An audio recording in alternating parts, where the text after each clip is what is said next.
Vemos el crecimiento como algo positivo. Es fantástico ver crecer a nuestros hijos o a un árbol. Pero siempre somos conscientes de que el crecimiento se detiene en algún momento. Existe un límite. En la naturaleza no hay lugar para una expansión infinita. Esta regla se aplica a todos los tipos de desarrollo salvo a uno. Se espera que el crecimiento económico continúe indefinidamente. Creíamos, y seguimos creyendo, que el crecimiento y el progreso humano no tienen límites si los hombres y mujeres son libres para seguir sus sueños. Y teníamos razón. Si ese crecimiento no se materializa, entramos en pánico. ¿Por qué? Alguien dijo hace 150 años que el crecimiento es el principio fundamental de nuestro sistema económico. El capitalismo solo funciona cuando la economía crece. Pero Karl Marx dijo algo más. Ese crecimiento acabará por destruir el sistema. ¿Y bien? ¿Hemos llegado a ese punto? ¿El sistema está a punto de venirse abajo? ¿O es posible el crecimiento ilimitado?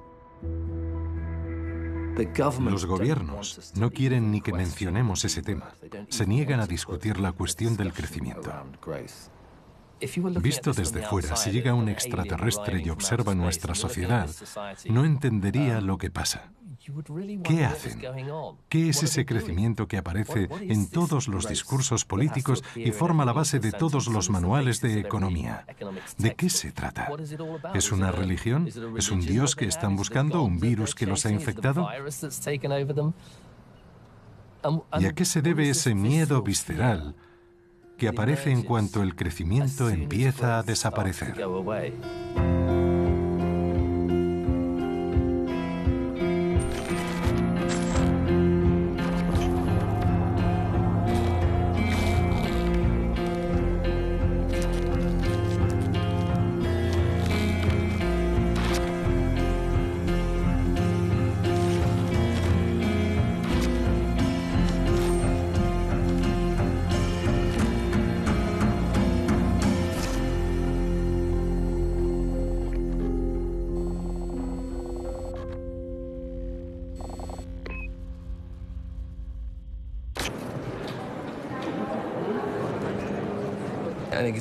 Una sociedad sin crecimiento es imposible, porque las necesidades del ser humano, que ya exceden lo material, hacen surgir el desarrollo cada día.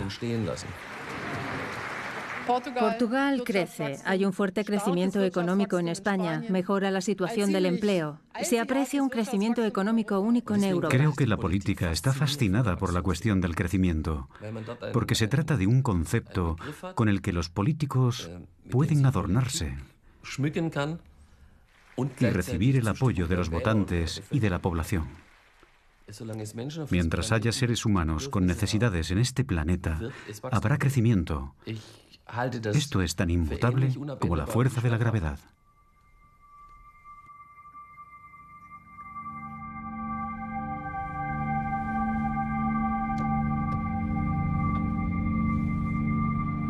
¿De dónde nace esta fe inquebrantable en el crecimiento económico? ¿Ha existido siempre? ¿Forma parte de la naturaleza humana?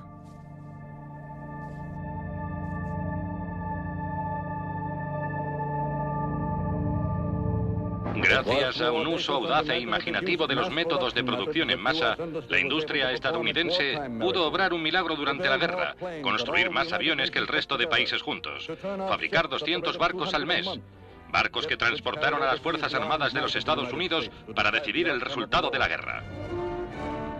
Esta historia de éxito económico comenzó durante la Segunda Guerra Mundial. La economía estadounidense dejó atrás la crisis gracias a la producción en masa de tanques y aviones. La fabricación de material militar se calculaba mediante un nuevo dato estadístico, el Producto Nacional Bruto. Si la producción, es decir, el Producto Nacional Bruto crecía, aumentaba la prosperidad. Creían tan firmemente en esta fórmula que forzaron a sus aliados a organizar su economía de acuerdo con ella. Desde ese momento, ya no importaban los ingresos de las personas, solo el crecimiento. Se convirtió en un dato tan importante para medir y comprender el esfuerzo de guerra que tras la contienda se convirtió en el dato político más importante en todo el mundo. Es como un símbolo del progreso. Nos dice, esto está creciendo, así que debe ser mejor.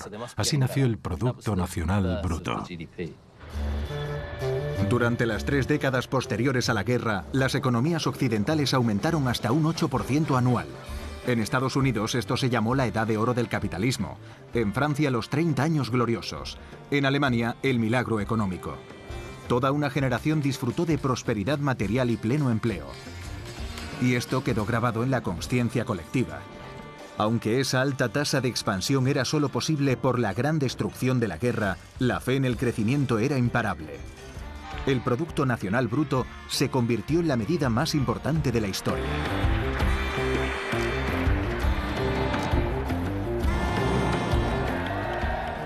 La economía y el crecimiento económico hacían un buen trabajo cuando éramos jóvenes, si queremos decirlo así. Como economía y como sociedad éramos jóvenes, y en algunas sociedades esto sigue siendo necesario, el crecimiento sigue siendo fundamental. Hace falta alimento, ropa y un techo. Hay gente muy pobre, desnutrida, que subsiste con menos de lo que cuesta un café con leche en una cafetería. En esa situación, el crecimiento tiene sentido.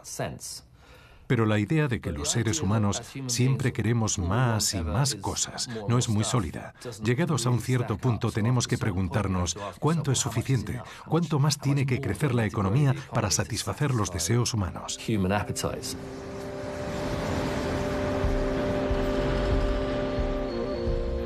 En la década de 1970, las tasas de crecimiento cayeron por primera vez debido a la crisis del petróleo y a otros factores. El boom había acabado, los mercados estaban saturados, las economías occidentales se estancaban. Millones de personas se quedaron sin empleo. Era una situación desconocida. Por primera vez, los límites del crecimiento se hicieron visibles, económica, social y ecológicamente.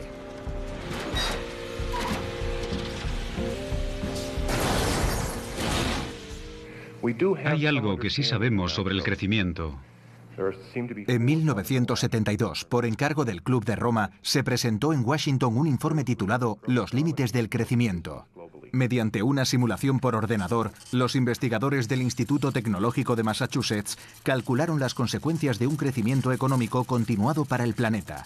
Sus conclusiones hicieron sonar las alarmas en todo el mundo. Por primera vez, la gente se enfrentó a la idea de que el crecimiento económico podía acarrear consecuencias negativas y que pronto se alcanzarían los límites naturales del planeta. La historia de éxito del crecimiento estaba en crisis. Hemos alcanzado un nivel de prosperidad que lleva dentro la semilla de la destrucción. Tenemos que reconsiderar la sociedad, la política y otros aspectos. Se vendieron 30 millones de ejemplares del informe del Club de Roma, que se convirtió en un éxito internacional. Pero los investigadores pronto fueron objeto de ataques. Se les acusó de irresponsables y catastrofistas. Porque es imposible aceptar lo inaceptable. La historia del crecimiento debe continuar. Lamentablemente, muchas de sus predicciones resultaron ser acertadas, y en infinidad de casos, la realidad superó sus aciagos pronósticos.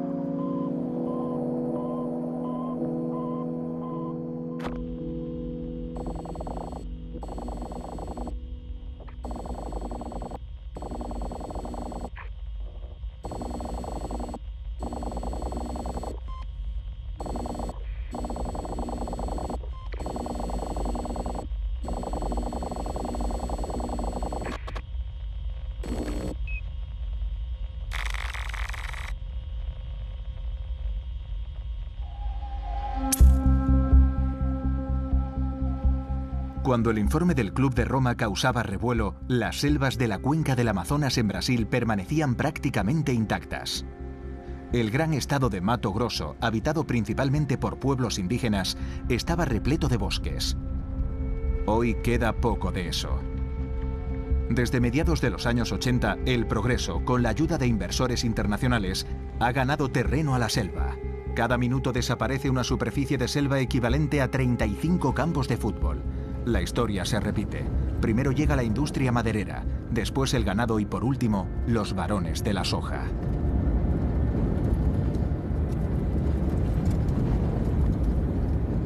Mire ahí en el medio, esos animales. Están comiendo algo, tal vez maíz. En esta región antes no existía prácticamente nada. El gobierno brasileño la abrió para integrar, no para entregar. En esa época se crearon esas áreas. Aquí en esta explotación hay un 24 o 25% de reserva. Al poner esos terrenos a producir, plantando soja y maíz, alimentamos a todo el mundo. Nuestro municipio es la capital nacional de la agricultura. Es una situación que queremos conservar. Y cada año buscamos tecnologías que beneficien al ser humano para producir más.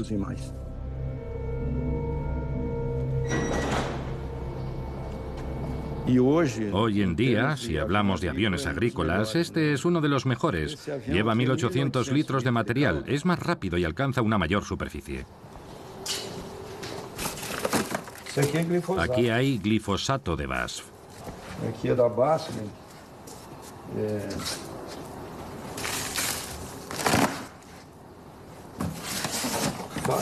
Pesticida. Insecticida.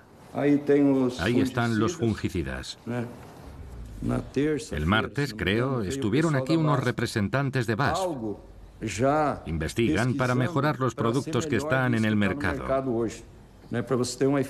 para ofrecer una mayor eficiencia y una mayor rentabilidad. El clima tropical permite que el sector agrícola de Mato Grosso obtenga 3 o 4 cosechas al año con grandes beneficios. Soja y maíz para la exportación y alimentación animal. La carretera 163 es la entrada a la cuenca del Amazonas. Por ella llegaron a la selva los madereros, el dinero y la destrucción. Hoy esta carretera está llena de camiones que transportan su valiosa mercancía a los puertos internacionales. Atraviesan un mar de campos de soja, silos enormes y mataderos en una de las economías más florecientes del mundo. Tasas de crecimiento de hasta un 20%, un gran negocio. En los años 70, esta región estaba habitada por indígenas. Era todo selva amazónica. Tras solo 34 años de colonización, es la región agrícola más importante del país. Es el mejor lugar para invertir, para ganar dinero.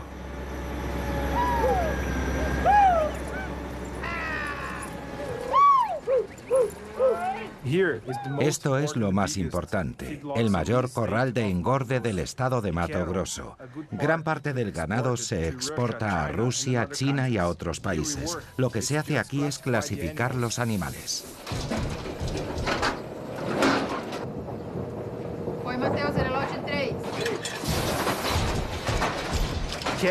El ganado es para la JBS, la mayor empresa cárnica del mundo. ¿Usted ve algún límite? No. En los 10 próximos años, con tecnología, ¿qué puedo decir? No hay límite. El límite probablemente está en el cielo.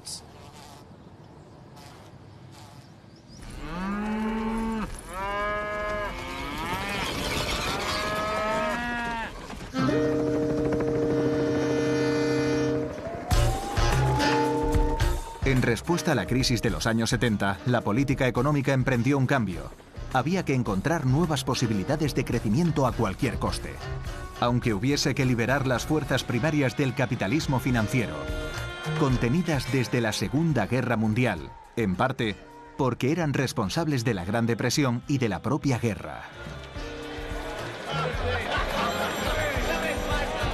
La nueva palabra mágica era el monetarismo. El monetarismo es la idea de que si metemos más dinero en la economía, lo que se llama liquidez, ese dinero adicional ayuda a realizar inversiones reales, a incrementar la producción y el consumo y, por lo tanto, a recuperar el crecimiento. Esta exigua grieta de los años 70, causada principalmente por la crisis del petróleo, generó una transformación en la economía de nuestra sociedad, en particular en nuestras ideas sobre el crecimiento y la forma de estimularlo. Los gobiernos desregularon los mercados financieros. Bancos, aseguradoras y fondos de inversión ganaron influencia y podían jugar a lo grande. Con divisas, con acciones, incluso con fondos de pensiones. El capitalismo andaba suelto y el sector financiero nadaba en dinero.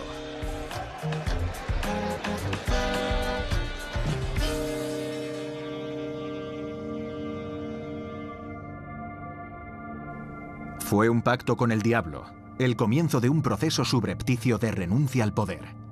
Para garantizar el crecimiento, los estados cedieron su soberanía a los mercados financieros.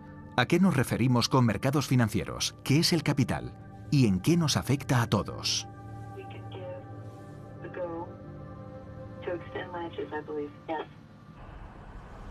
El Grupo Allianz es el mayor conglomerado de aseguradoras de Europa y uno de los principales actores del mercado financiero global.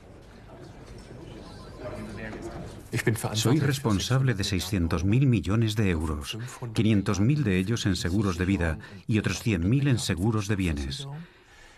Junto a los seguros de vida están también los planes de pensiones de nuestros clientes, seguros y a largo plazo. Podemos explicarlo así. Si analizamos las diferentes regiones, ¿cuáles crecen actualmente? ¿Dónde hay posibilidades atractivas para participar en ese crecimiento? Invirtiendo en acciones, pero también en activos inmobiliarios, en infraestructuras, en autopistas y, naturalmente, en créditos. En resumen, crecimiento moderado en China y también en el resto de Asia.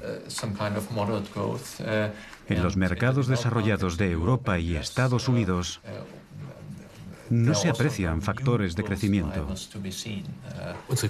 Actualmente, nuestros clientes esperan de nosotros un rendimiento en torno al 4%. Para alcanzar ese porcentaje, debemos invertir en acciones, valores inmobiliarios, etc. En el futuro actuaremos menos en Europa y más en los países en desarrollo. El crecimiento que se aprecia allí nos permite hoy en día obtener mejores rendimientos. Un mundo sin crecimiento económico no es posible. La paralización significa retroceso y el retroceso significa perder bienestar. No quiero ni imaginarme un mundo sin expansión. Pensemos en los años 70, 80, 90, cuando de verdad nos preguntábamos si el crecimiento era sostenible ecológicamente. Yo creo que hoy la respuesta es clara. Sí, es sostenible ecológicamente.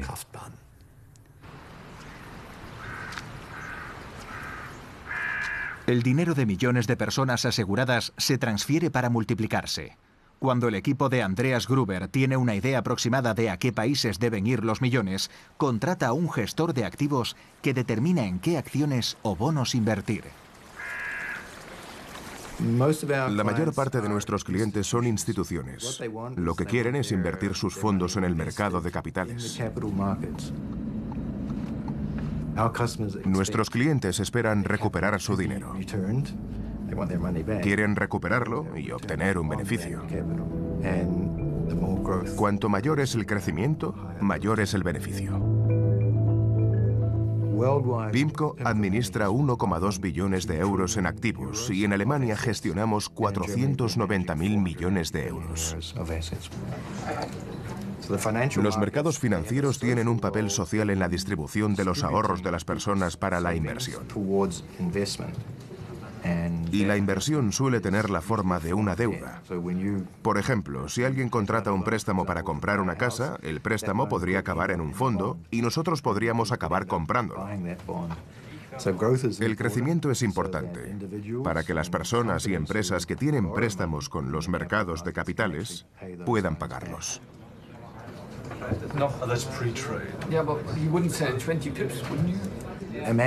Imaginemos un mundo con crecimiento cero. Un mundo en el que prácticamente todo está parado. Si alguien no tiene trabajo, como no hay crecimiento, mala suerte. Tendrá que esperar a que alguien se retire para optar a su puesto. Probablemente una sociedad sin crecimiento no funcionaría. Al menos no mucho tiempo. Degeneraría hasta el colapso. Sin crecimiento, las sociedades estarían abocadas al caos. O eso quiere que creamos la élite financiera y política. ¿Pero es eso verdad? ¿No es esa fe ciega en el crecimiento lo que nos lleva al caos?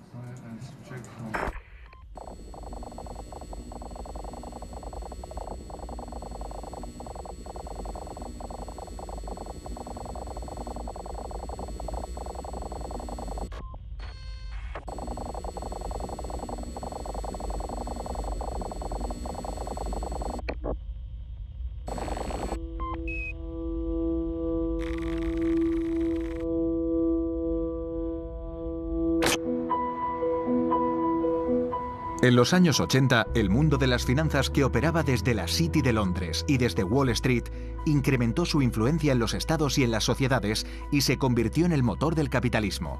Hoy son los mercados financieros y no los gobiernos los que determinan el bienestar de los países. ¿Cómo hemos llegado a esto? ¿Cómo han conseguido los mercados financieros esa influencia en nuestra vida? Alguien que conoce el mundo financiero mejor que casi cualquier persona es Stuart Cowley. Durante casi 30 años fue un gestor de fondos de éxito en Wall Street y en la City de Londres. No, nunca quise ser gestor de fondos. Yo era científico. Me ofrecieron 20.000 libras para empezar en Wall Street en 1987. Aquello era el salvaje oeste. Allí empezó todo. Entramos en la nueva era de Reagan, Thatcher y el comercio liberal. El llamado Big Bang de la City consistió en una desregularización de las finanzas. Vamos a dejar que el mercado decida, contratamos gente y a ver qué pasa. Totalmente opuesto a la atmósfera de control que teníamos antes. Entramos en una nueva era. Ahora el dinero habla, el dinero gana. Y hace falta gente inteligente para negociar y convertir el sector financiero en el motor del capitalismo.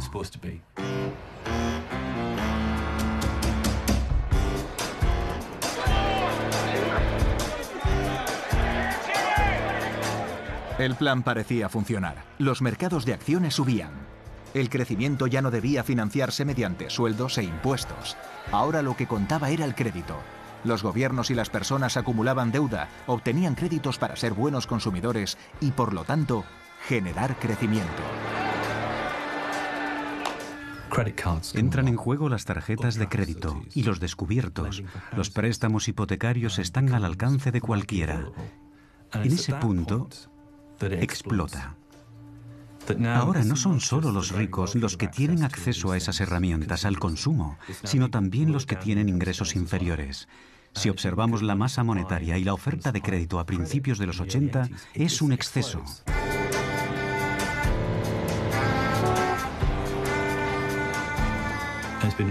El acceso al consumo y la promoción del consumo, junto a la deuda, han creado el crecimiento y el mundo que tenemos hoy.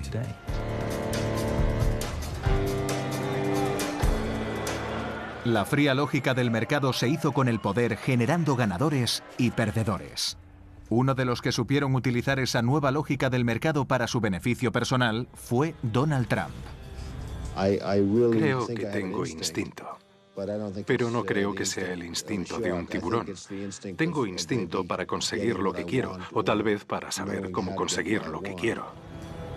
Muy pocos reconocieron las oportunidades de negocio de esta nueva era tan bien como Donald Trump.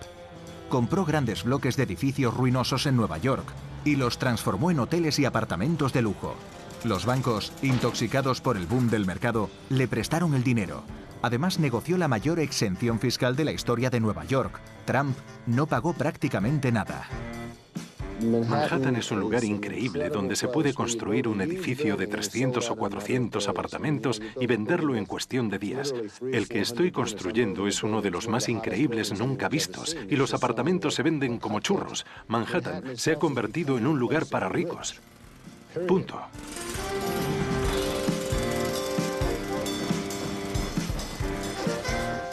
¿Dónde están sus límites, señor Trump? No sé dónde están mis límites, pero cuando los alcance, espero ser capaz de darme cuenta.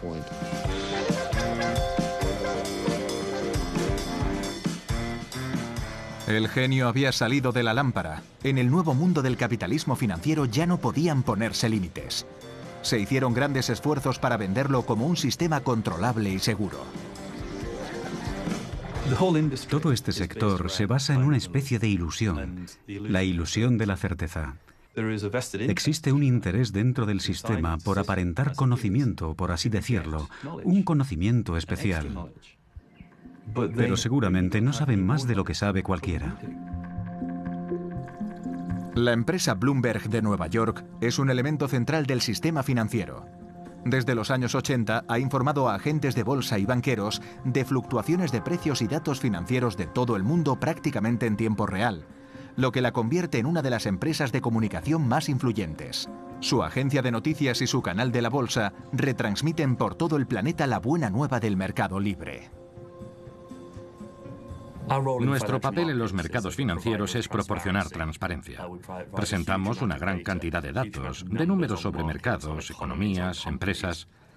Escribir la crónica del capitalismo, contar la historia del dinero, es de vital importancia para Bloomberg. Intentamos presentar una imagen real para que la gente entienda lo que sucede, por qué sucede y qué podría suceder a continuación.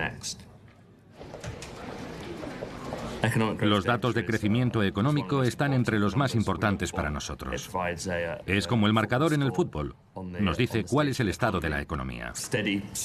Un crecimiento estable y sólido en los mercados financieros suele reflejarse en un crecimiento fuerte y sostenible en la economía, en la demanda, en el mercado laboral. La razón es que la gente se siente más rica. Observando los libros de texto, no debería haber límites al crecimiento. Sin embargo, la prensa actual comunica la idea de que el crecimiento se ha estancado. La cuestión ahora es si estamos en un bache cíclico o si se trata de algo estructural.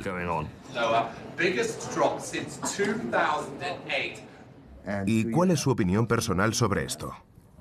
No tengo opinión personal. Soy periodista. Sí la tengo, pero no voy a decirlo.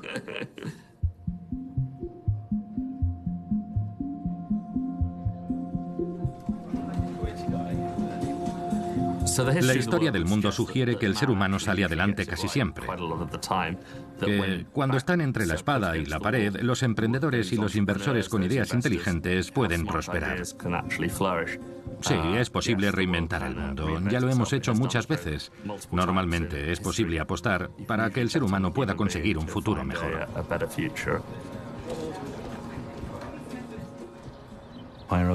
Todos estos imperios de la información se basan en que la gente confíe en lo que les dicen. La promoción de la ideología y de la narrativa en la que se asienta el sector financiero tiene un enfoque de concurso de televisión. Durante un tiempo todos ganan. Después, según una serie de economistas como Marx o Keynes, la locura crece y crece. Y después se desmorona.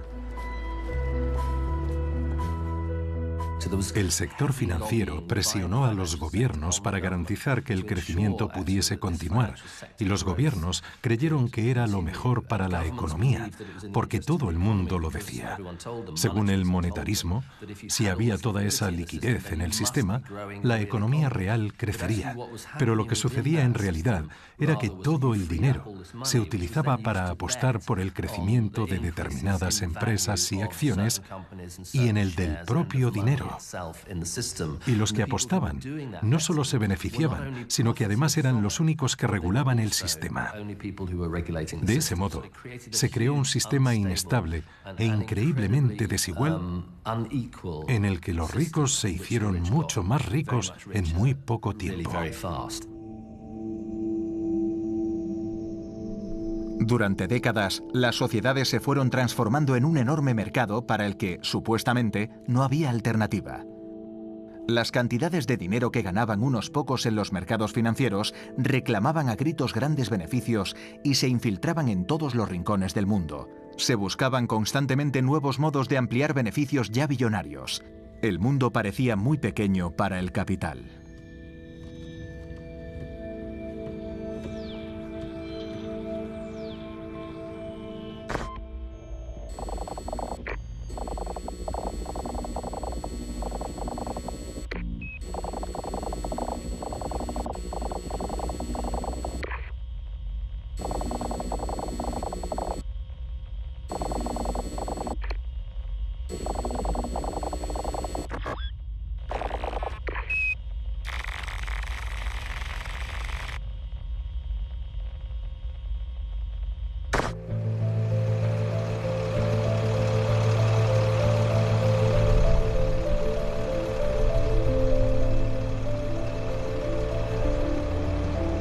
Cuando era niño no podía permitirme viajar en avión.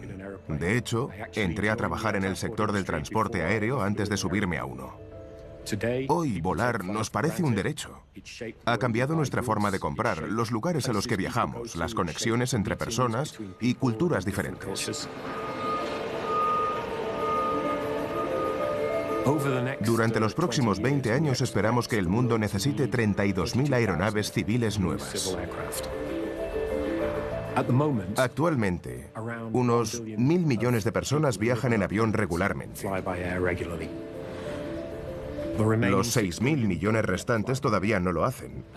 Ahí están los pasajeros del futuro, los clientes del futuro, que se sumarán a los que vivimos en países desarrollados y consideramos que volar es un derecho. Esto significa que el objetivo del crecimiento está donde hay gente, donde hay riqueza económica, donde hay ingresos disponibles.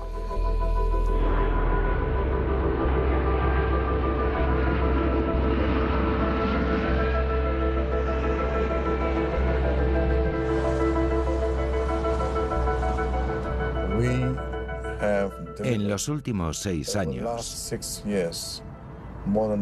hemos entregado más de 100 aviones nuevos a las aerolíneas chinas. Uno cada 3 días. Fascinante. Los cambios son espectaculares.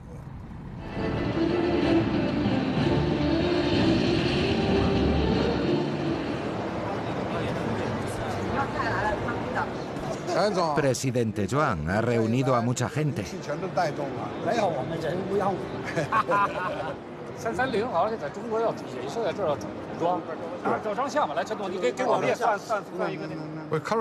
Actualmente tenemos en total poco más de 200 aeropuertos en China. Cada año se construirán unos 10 o 15 aeródromos nuevos. Imagine que todo el mundo pudiera permitirse volar. Incluso un campesino con una línea de bajo coste o un obrero que quiere viajar en avión. El mercado es fantástico, ni se lo imagina. Yo ya lo he visto. Por eso cada vez que me preguntan por las perspectivas del mercado, no puedo estimar sus dimensiones. Tengo como referencia 1.400 millones de personas, más que toda Europa junta. Más aviones ocasionarán más contaminación. ¿Qué se puede hacer? Hemos hecho todo lo posible para intentar reducir las emisiones. Pero si miramos las ventajas para la sociedad y el beneficio económico que la aviación traerá para la humanidad, pensaremos de otra manera.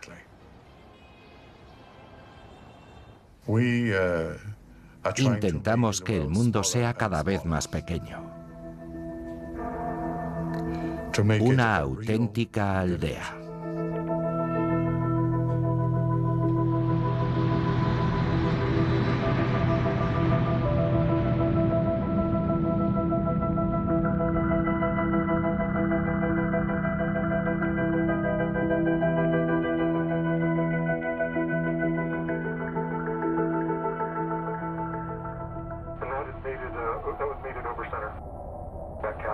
Durante décadas, el crecimiento se mantuvo con respiración asistida, con deuda. Pocas personas tenían el valor de decir que la fiesta no podía durar eternamente. Pero nadie los escuchó. En septiembre de 2008 llegó el momento. El castillo de naipes se vino abajo.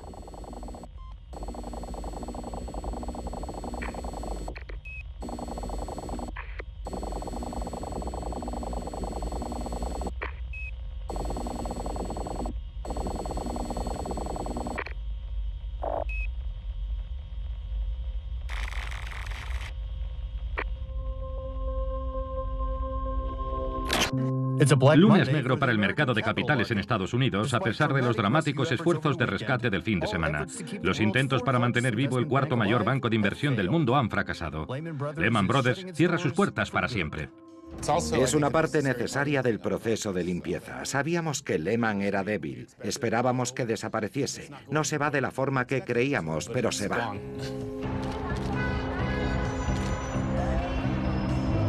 Confío en que nuestros mercados tengan la flexibilidad y la resiliencia para poder soportar esos ajustes. ¿Cómo se siente? Supongo que es horrible. Un horror. ¿Lo veía venir? No.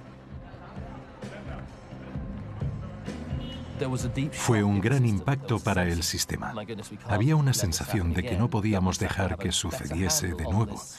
Los estados debían tener más control sobre el sistema y durante un tiempo se intentó, pero fue cosa de unos meses. De hecho, a finales de 2009 o principios de 2010, las mismas empresas responsables del desastre seguían llevando a cabo las mismas operaciones de riesgo interrumpidas tras la crisis. Aprendimos la lección, pero la olvidamos de nuevo.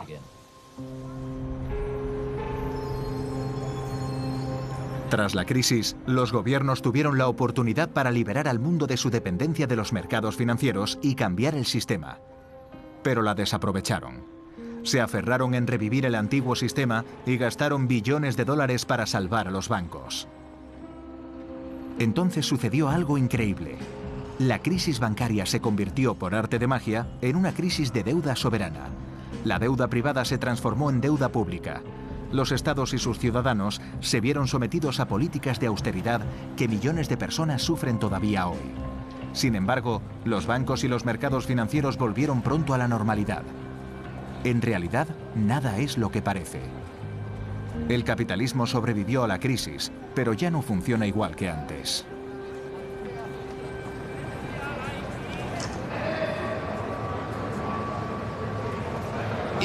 Aunque no tiene tanta actividad como antes, este sigue siendo el centro del capitalismo. Los turistas siguen haciéndose fotos delante del edificio, creyendo que están en el centro del capitalismo. Es un símbolo. Significa algo para ellos.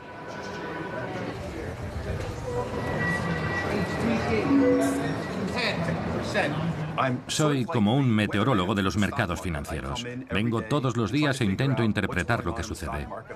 Hablo con agentes bursátiles, con analistas, con gente que sabe mucho sobre mercados. Después voy a la televisión e a Internet y explico lo que pasa. Intento entender por dónde sopla el viento en Wall Street.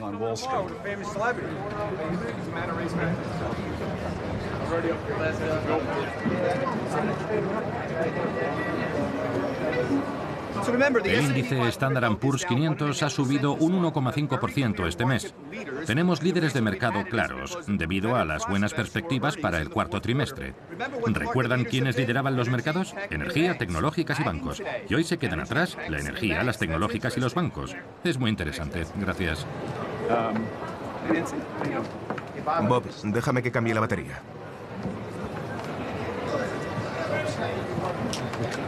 No puedo salir y decir, hoy los mercados van a la deriva. Lo que está pasando no tiene ningún sentido. Devolvemos la conexión.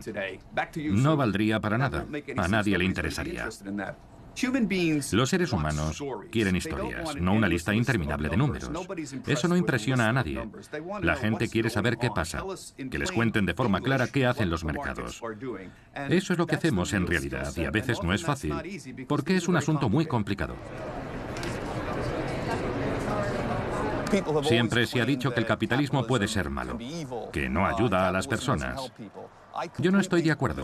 Lo que veo es que en los últimos 150 años, millones de personas han salido de la pobreza. Personalmente, creo en el sistema y creo que funciona bien. Y estoy comprometido con este sistema.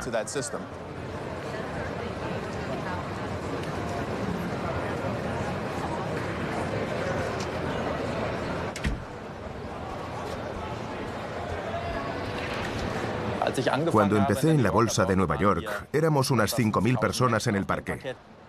El dinero sigue siendo el elemento central, pero a causa de la tecnología, las personas casi han desaparecido.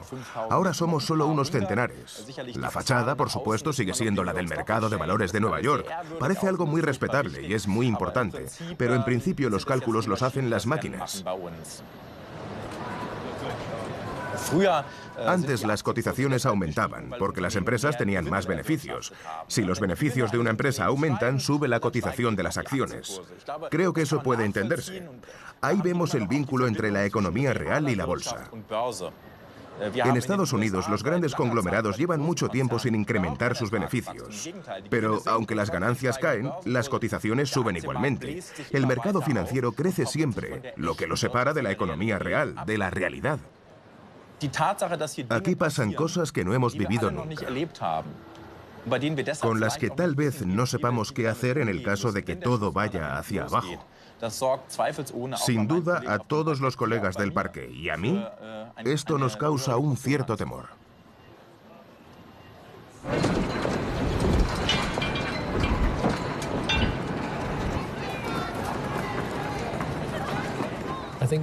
Creo que lo que hemos visto durante los últimos años son grietas en la superficie brillante del capitalismo. Al principio es lo que parece. Es como si el reflejo de la luz fuese un poco extraño. Al mirar esas grietas más de cerca, se ve que llegan hasta el corazón del modelo. Se extienden hasta el centro de las ideas básicas del capitalismo. ¿Todavía funciona el capitalismo? ¿Puede el sistema cumplir sus promesas y ofrecer crecimiento, empleo y prosperidad para todos?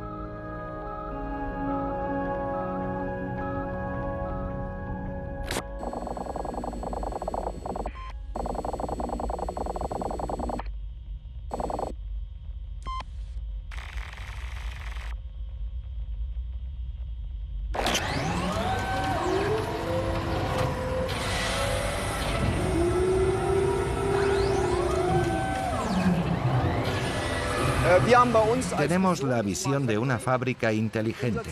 Nuestro objetivo es contar con producciones conectadas que puedan comunicarse entre sí y optimizarse a sí mismas. Naturalmente, nuestro objetivo es sacar más de nuestras fábricas con la misma capacidad y con los mismos recursos. Si nosotros no crecemos, no damos beneficios y no protegemos nuestros puestos de trabajo, lo harán otros. Alguien ocupará nuestro lugar. Es lo natural, el crecimiento es una ley de la naturaleza. Y no podemos ir contra las leyes de la naturaleza.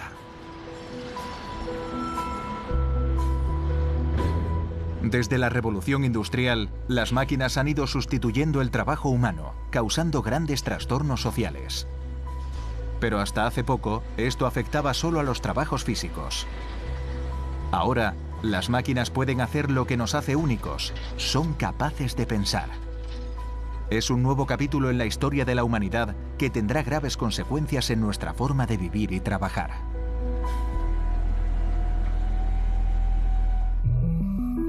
¿La tecnología puede pensar? Watson sí. IBM Watson es una tecnología diferente a todo lo que se ha visto antes. En vez de obligarnos a pensar como un ordenador, Watson se relaciona con los seres humanos.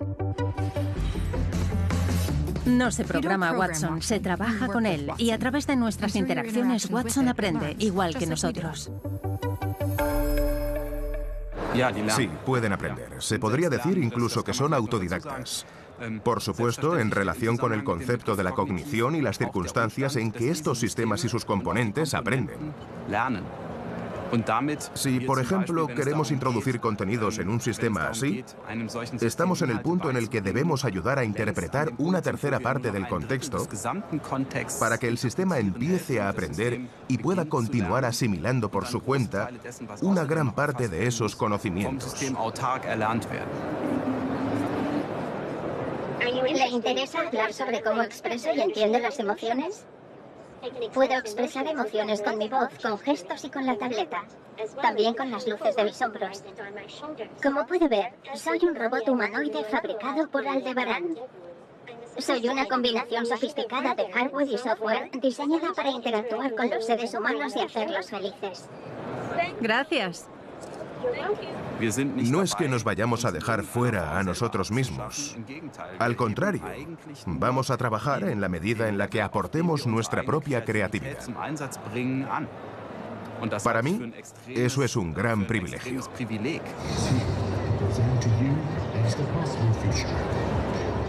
En el futuro, los algoritmos y robots podrán llevar a cabo prácticamente cualquier tarea rutinaria que ahora realizan las personas. Millones de puestos de trabajo desaparecerán. Hay tecnologías para generar crecimiento económico, pero no aportan muchos puestos de trabajo. Eso podría poner en peligro al propio capitalismo. ¿Quién podrá comprar todo lo que se produce en masa cada día si no hay bastante gente ganando un sueldo?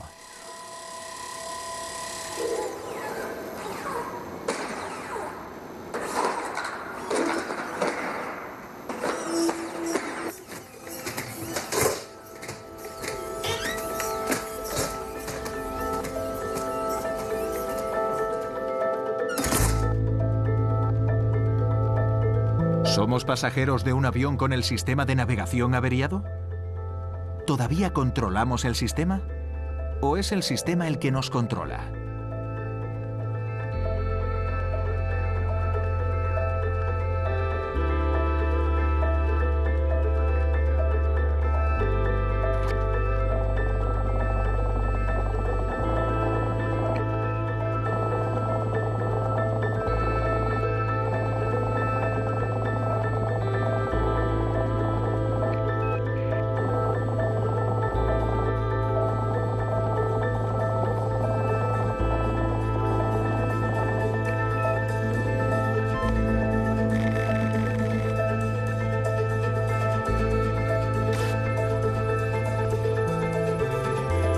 En los mercados financieros, los algoritmos llevan la batuta desde hace tiempo.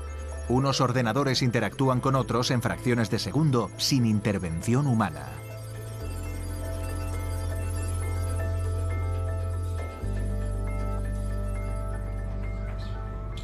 En esta sala tenemos un interruptor de encendido y apagado. Realmente no hay intervención humana. Yo no soy partidario de marcharme y dejar que la máquina negocie sin supervisión. Quiero estar junto a la creación en la que he trabajado. Aunque no la controle, la observo. ¿Hace todo lo que habíamos previsto?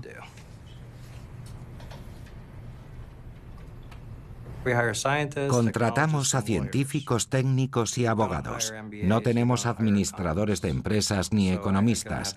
No hay una gran conexión con la economía. Si la unión fuese fuerte, las empresas de mi sector necesitarían gente con esa clase de formación económica.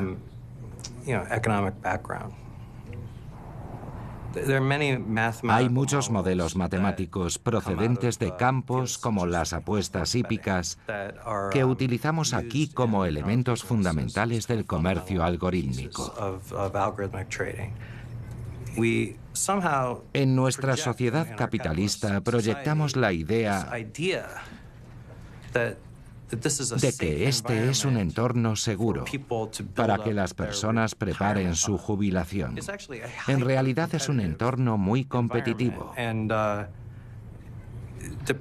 en función del producto, a veces me siento más seguro en un casino que negociando con algunos productos. Es un mundo muy diferente del que vemos anunciado al público general.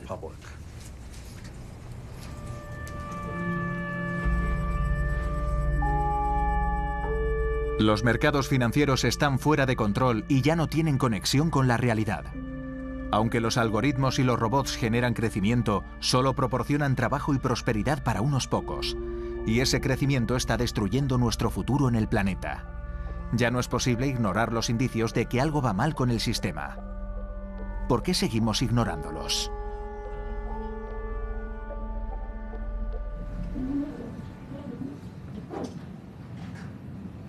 Esto es para la televisión. El canal me lo prepara todo.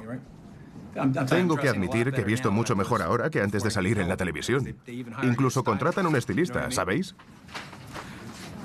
Vosotros vais hechos un desastre, así que no tenéis ni idea de lo que estoy diciendo, pero bueno, es un traje muy bueno. Venid. Ha vuelto el nombre más potente de la televisión financiera, Wall Street Week. ¿Alguna noticia? Skybridge ha comprado los derechos de Wall Street Week. Skybridge y su socio gerente Anthony Scaramucci recuperan el icónico programa Wall Street Week, un programa sobre el dinero desarrollado por personas que trabajan con él. Me veo como un artista del capital, ¿entendido? Esta empresa que he creado es mi lienzo. Sé que a los que trabajáis en los medios no os gusta el capitalismo, pero alguien tiene que pagar la cámara y el micrófono. A fin de cuentas, el sistema capitalista es el único que funciona de todos los que hemos podido desarrollar. Hablemos de crecimiento. En esos salones académicos tan elitistas se está extendiendo la idea de que ya no vamos a crecer más. Si estudiamos los 5.500 años de historia humana, vemos que los seres humanos estamos diseñados con una gran curiosidad intelectual. Vamos a hacer muchas cosas en los próximos 50 años. Nuestras capacidades nos van a sorprender. Vamos a bajar del cinturón de asteroides, asteroides cargados de platino. Probablemente salga de ahí el primer billonario. Vamos a poder detener el envejecimiento y destruir las células cancerosas de nuestro organismo. Toda esta innovación está ante nosotros. Hay una gran oportunidad de crecimiento. El crecimiento es posible si la política fiscal y la normativa económica son las correctas. Y si se crean incentivos para crecer y se envía desde Washington el mensaje de que estamos abiertos a los negocios. ¿Queremos ver un crecimiento del 3, del 4%? Hay que cambiar la visión académica sobre este asunto. Hablar con personas con experiencia que saben cómo hacer crecer las empresas y cómo crear innovación en la economía. Siempre habrá crecimiento en el planeta. Siempre habrá una línea ascendente para los seres humanos. Ha sido así durante los últimos 5.500 años. Y si no nos destruimos con armas nucleares, seguirá siendo así durante los próximos 5.500.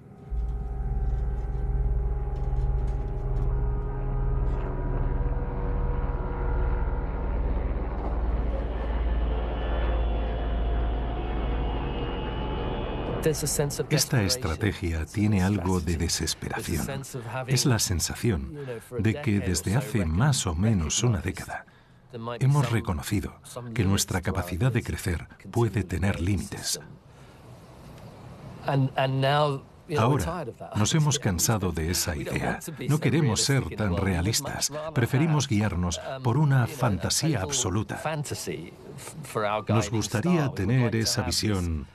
No tenemos que pensar en contener el crecimiento. Tenemos que crecer aún más. Tenemos que esforzarnos más, hacer que América vuelva a ser grande. Todos podemos ser millonarios. Todos podemos tener grandes imperios. Por supuesto, es una ilusión. Volvemos al mismo dato básico. Vivimos en un planeta limitado. No hay espacio para este sueño de una mayor expansión.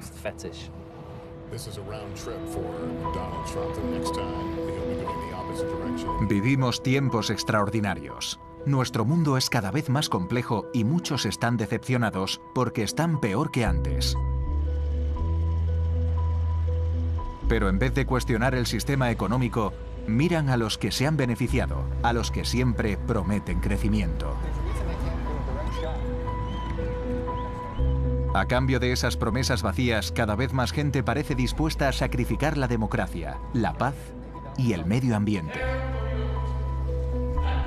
El capitalismo ha alcanzado un nuevo nivel en su escalada, pero ya no es válido para el mundo en el que vivimos. Su fin está más cerca de lo que pensamos.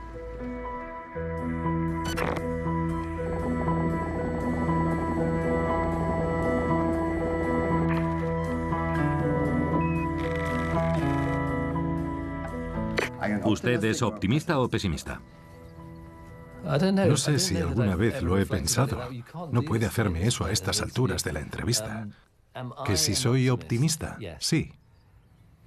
El optimismo es un acto de voluntad. El optimismo es lo que necesita un equipo de fútbol para aguantar hasta el último minuto cuando va un gol por detrás. Como dijo Gramsci, pesimismo de la inteligencia, optimismo de la voluntad. Y no es solo una frase ingeniosa, es lo más constructivo que se puede decir. No ganamos nada con ser pesimistas. Lo ganamos todo siendo optimistas sobre el futuro.